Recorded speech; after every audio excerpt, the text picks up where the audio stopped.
The fair pay agreement, my goodness, it's already out and the government have released the bill. It is frightening reading, folks. And I was just on LinkedIn having a look on it, and the MP for National, Andrew Bayley, put this up. And I'm just going to read a section of what he put. And he's describing the fair pay draft, which is the bill. And it says, out of date, out of touch, fundamentally flawed. The government's so-called fair pay agreements are anything but fair. They are nothing less than compulsory centralization wage control and a return to the days when unions control the workplace. Small business owners will lose the flexibility and the autonomy to negotiate directly with their employees and the ability to put in place arrangements that suit the business and their employees. Do you know, folks, I've been reading this all day. And I'm only about 3/4 of the way through it. And he's not exaggerating. It is a mess. So welcome, Andrew. I'm pleased you've come on our little show. Hey, good to see you again, Max.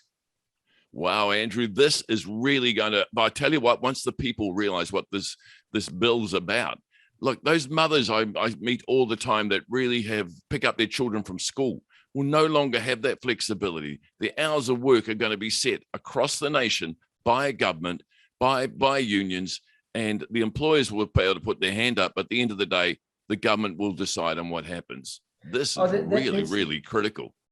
Yeah, that's the issue, Max. And unfortunately, there's an innocuous, beautifully crafted title, Fair Pay Agreement.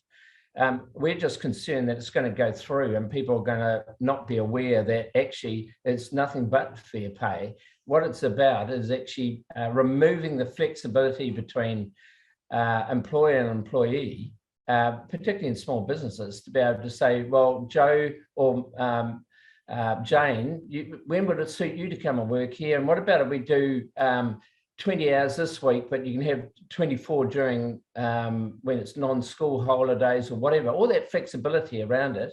And we'll do a different remuneration basis for you because that fits you better. All that's going to go, because what it means is the unions will pick up on the big sectors. So classic is that they'll go and negotiate with the supermarkets in Auckland and Wellington, what wage rate and what the hours of work and all that sort of stuff. And that will apply to a dairy owner in Kaiapoi or in Pukekohe. Exactly. It's going to apply right across the country for whole sectors. Now, workers out there, if you're an employee right now and negotiate with your boss every year or every now and again, that's going to be taken from you, because now you're going to be represented by a union, not by your choice. You can belong to the union if you like, but up to you. In fact, the government says, oh, you can if you want to, but that union's going to represent you in negotiations. Now, your employer will not sit at that table. They're going to, the employers can nominate who they want to represent themselves, but then it's got to be approved by a government department. And then guess what? Yeah, they can say, no, we don't like that representative. And we will appoint your representative for you. That's where it gets worse. Very unlikely that the employer, and we've got 530,000 small businesses in New Zealand.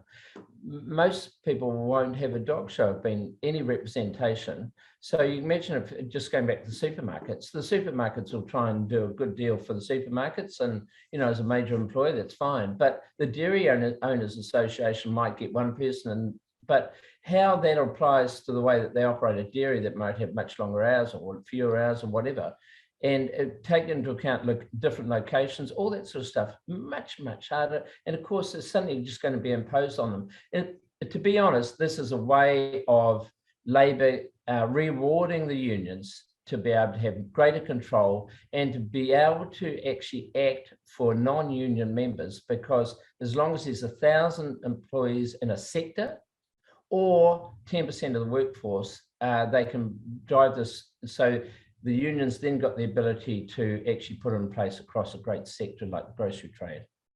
Now imagine that, folks. Imagine if you're owning a small dairy like Andrew's described. Really, are you going to have your wages set for you by someone above, which will be done in Wellington or Auckland, I guess, in negotiations? You'll have no control. And you know what, Andrew, I really, really feel a lot of small businesses will collapse out of this, because this government have demonstrated right through Omicron, right through Delta, right through COVID, that they have no empathy for business. And look, if they're left to make the decision, the government is on what wage rates they're going to be, I tell you what, it's going to be elevated. They're already saying the purpose of this whole legislation is to up the wages. Look, folks, and Andrew, you know as well, and you've been bleating on with us as well, how small employers are really copping it right now. And this is going to just compound their problems. Well, there's three elements, actually. One is that already before this bill passes, and Labor will ram it through, we estimate that it's about another 2.8 billion of additional costs that have been imposed on small businesses.